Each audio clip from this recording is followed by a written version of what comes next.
अच्छा, last video में हमने देखा था लास्ट वीडियो में हमारा चल रहा था अमीनो अम्लों का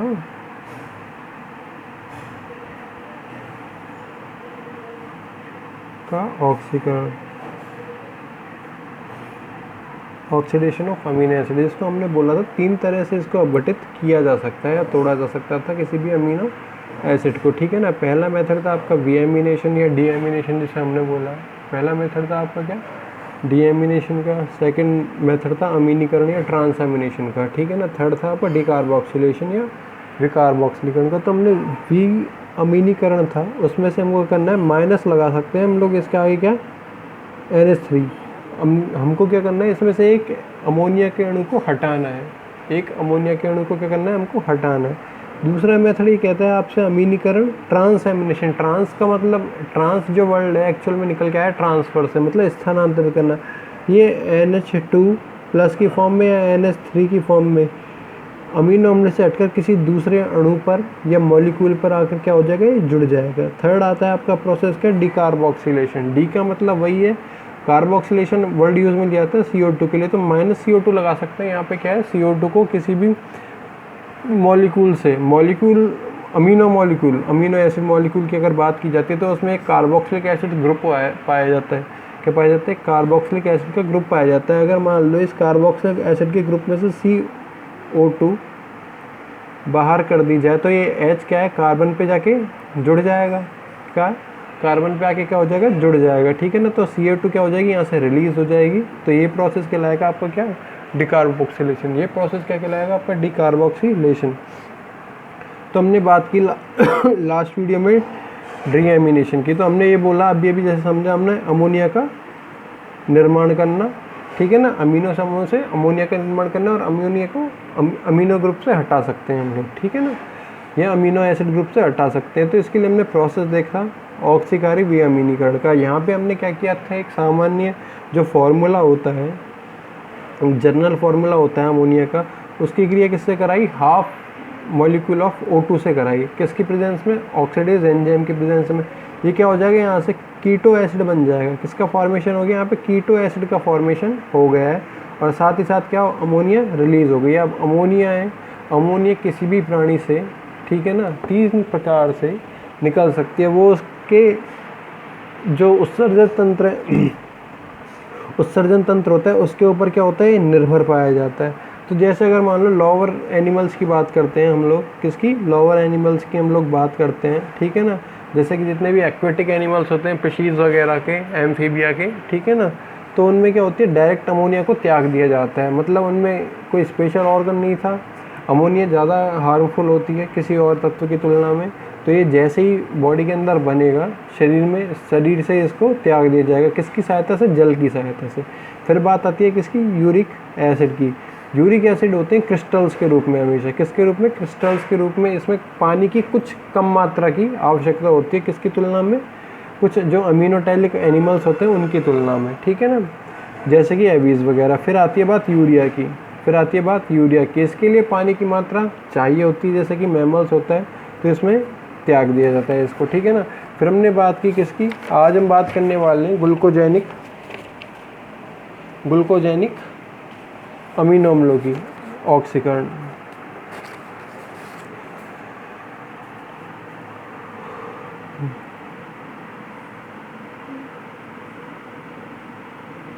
ग्लूकोजेनिक अमीनो अम्ल ऑक्सीकरण। ग्लूकोजेनिक वर्ल्ड कहाँ से बना है, ग्लूकोज से बना हुआ है। ऐसा कोई भी अमीनो एसिड जो कि अपघटन के पश्चात, या ऑक्सीकरण कह सकते हैं, ऑक्सीकरण के पश्चात ग्लूकोज के बाई प्रोडक्ट या सह-उत्पाद के रूप में क्या होता है, अपघटित होता है। सह-उत्पाद के रूप में क्या हो, अपघटित हो। इसको हम इस प्रकार से लिख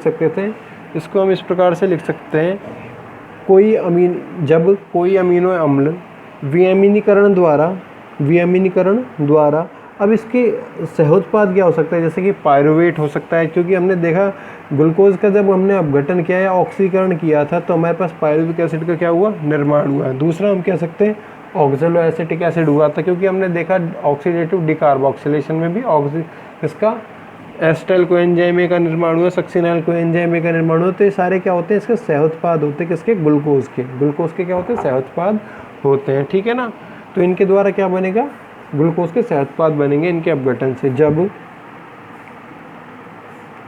किसी अमीनो अम्ल एसिड के ऑक्सीकरण से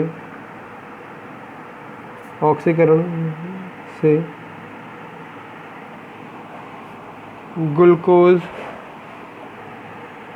के सहउत्पाद, बाय प्रोडक्ट ऑफ ग्लूकोज का निर्माण होता है, जैसे like succinyl coenzyme A, ऑक्जेलो acetic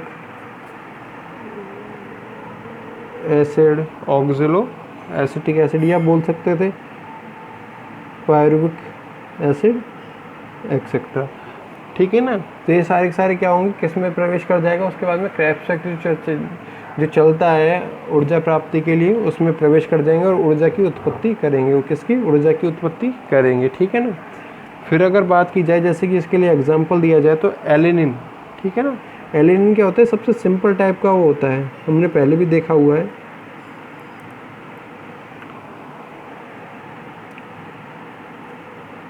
are के स्थान पे यहाँ पे CH3 बोल सकते हैं, ठीक है ना, CH3 होगा 2। ये हो गया आपके पास क्या, एलिनिन अमीनो एसिड। हमको क्या निकालना है, यहाँ से NH3 निकालना है, यहाँ से क्या निकालना है हमको, NH3 निकालना है। तो इसकी रिएक्शन हमने करा दी हाफ O2 के प्रेजेंस से, मतलब एक मॉलिक्यूल किसका, O का, ठीक है ना। तो CH3, ये वाला H जाके कहाँ जुड़ जाए, इस पे आके जुड़ जाए, तो कार्बन मॉलिक्यूल के साथ क्या जुड़ जाएगा, डबल बॉन्ड के साथ ऑक्सीजन जुड़ जाएगा, साथ में COOH प्लस NH3। अब ये किसका फॉर्मूला होता है, पायरुविक एसिड का। साथ में रिलीज हो गई है क्या, अमोनिया रिलीज हो गई। तो ऐसा कोई भी अमीनो अम्ल जो कि ऑक्सीकरण के पश्चात किसमें, पायरुविक एसिड, सक्सिनाइल कोएंजाइम में, ऑक्जेलो acetic acid, fumaric acid, malic acid, ठीक है ना, सिट्रिक एसिड, इनमें टूटता है यदि, तो ये कहलाएंगे आपके ग्लूकोजेनिक अमीनो अम्ल, ठीक है ना।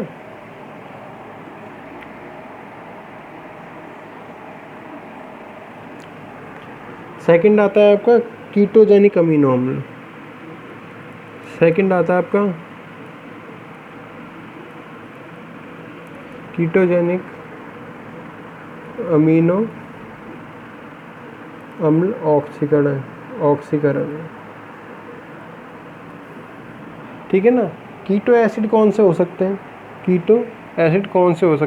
ऐसा कोई भी फैटी एसिड या लिपिड का तत्व जो कि क्या हो, जिसमें C डबल बॉन्ड O उपस्थित हो, कीटो अम्ल उपस्थित हो, ठीक है ना। यदि उसका ऑक्सीकरण कराया जाए तो क्या है, ऐसे ऑक्सीकरण को हम बोलेंगे कीटोजेनिक ऑक्सीकरण। तो इसको इस प्रकार से लिखते हैं, जब किसी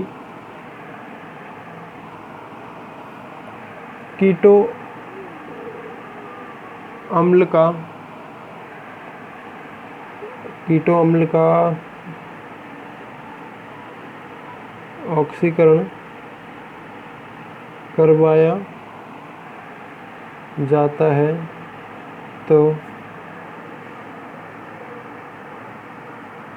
अमोनिया मुक्ति के साथ,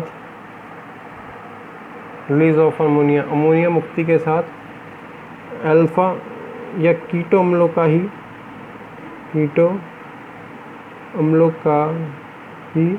निर्माण होता है। अब कंडीशन ये आ जाएगी, यहाँ पे स्मॉल कार्बन मॉलिक्यूल के या छोटे कार्बन अणु के क्या हो जाएंगे, यहाँ पे कीटो अम्लों का निर्माण हो जाएगा। किसका, छोटे कार्बन अणुओं का क्या हो जाएगा, निर्माण। अब कीटो अम्ल आगे ही पढ़ेंगे हम लोग, ये किस में, फैटी एसिड में भी हो सकते हैं, इसमें फैटी एसिड या वसा के तत्वों में भी पाए जा सकते हैं।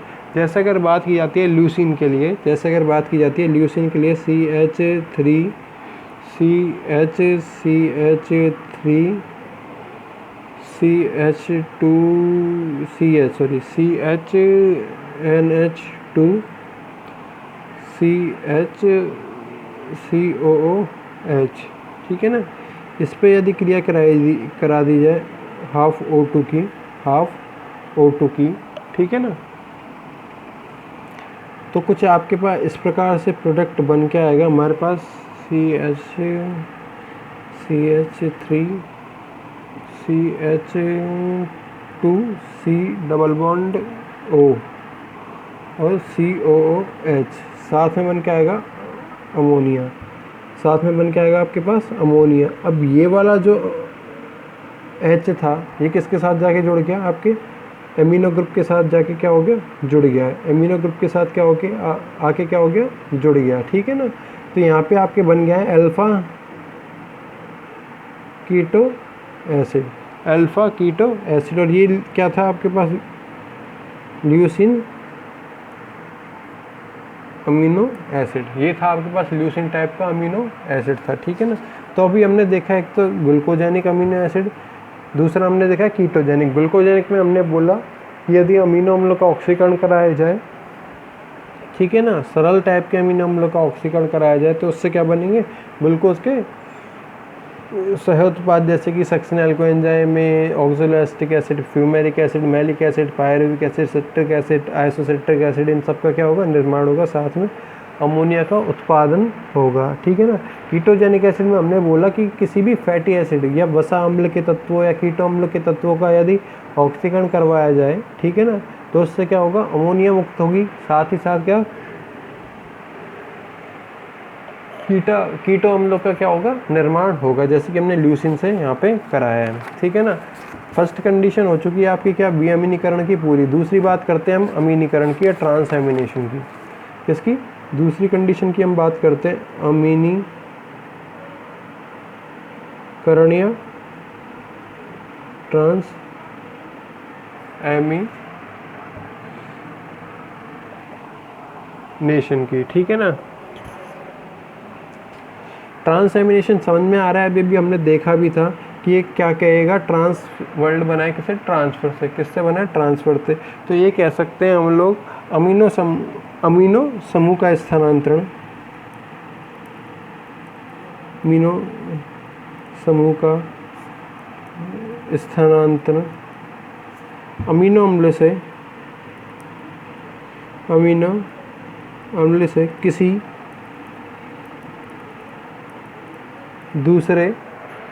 दूसरे यौगिक या मॉलिक्यूल पर होना क्या कहलाएगा, आपका ट्रांस एमिनेशन कहलाएगा। क्या कहलाएगा, ट्रांस एमिनेशन कहलाएगा। अगर इसके लिए बात की जाए, इसके लिए यदि बात की जाए तो कुछ इस प्रकार से कंडीशंस हम बना सकते हैं। अगर मान लो अमीनो अम्ल ले लेते हैं हम एक इस प्रकार से NH2COOH, ओके, यहाँ पे लिख देते हैं R1, ओके। ये हो गया आपके पास क्या, अमीनो एसिड। R1 का मतलब है इससे यौगिक से NH2 क्या ग्रुप हटेगा, क्योंकि ट्रांसफ़र होगा किसी दूसरे ग्रुप पर। यहाँ पे हमने ले लिया R2, ठीक है ना, R2। ये फॉर्मूला कुछ ऐसा ही है, कुछ इस प्रकार से, जो कि हमारे पास कीटो अम्ल बन के आए, कीटो एसिड बन के आए इस प्रकार से। तो हम इसको लिख सकते थे कीटो एसिड। क्या लिख सकते हैं हम लोग, कीटो एसिड के रूप में इसको डिस्क्राइब कर सकते हैं, ठीक है ना। तब इससे क्या हो, ये जो NH2 ग्रुप है, ये जो NH2 ग्रुप है, ठीक है ना, यहाँ से ये H समूह इस पर आके क्या हो जाए, जुड़ जाएगा। यह कह सकते हैं हम लोग कि NH2 समूह इस पर आकर कीटो एसिड के ऊपर जो आके जुड़ जाए, कीटो एसिड के ऊपर क्या हो जाए, आकर जुड़ जाए, तो कीटो एसिड के लिए था R2 double bond O,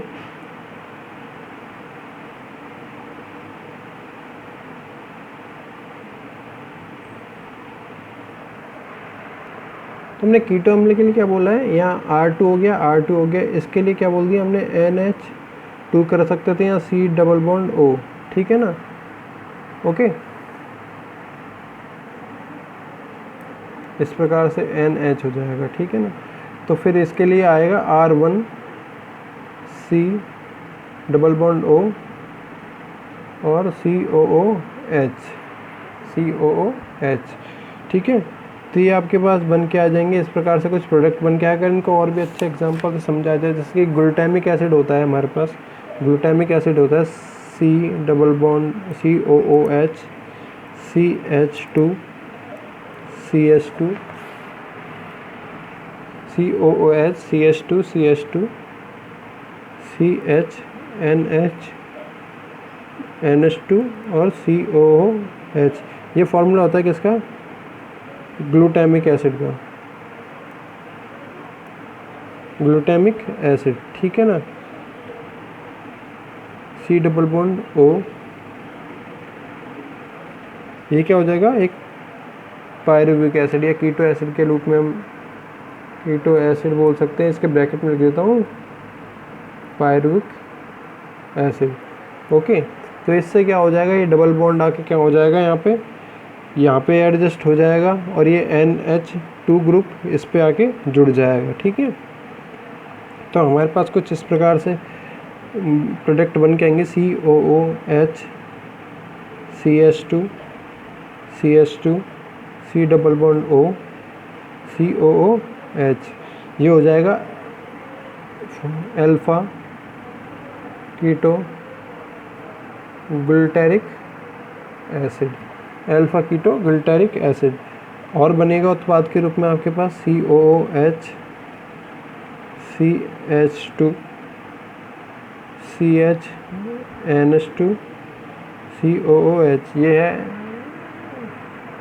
aspartic acid, ये हो जाएगा उत्पाद किसका, एस्पार्टिक एसिड का। तो हमने क्या बोला, अमीनीकरण में कोई भी एक यौगिक से, अमीनो अम्ल से किसी दूसरे यौगिक पर क्या होना, NH2 का स्थानांतरित होने का कहलाया यहाँ पे अमीनीकरण कहलाया। Thank you.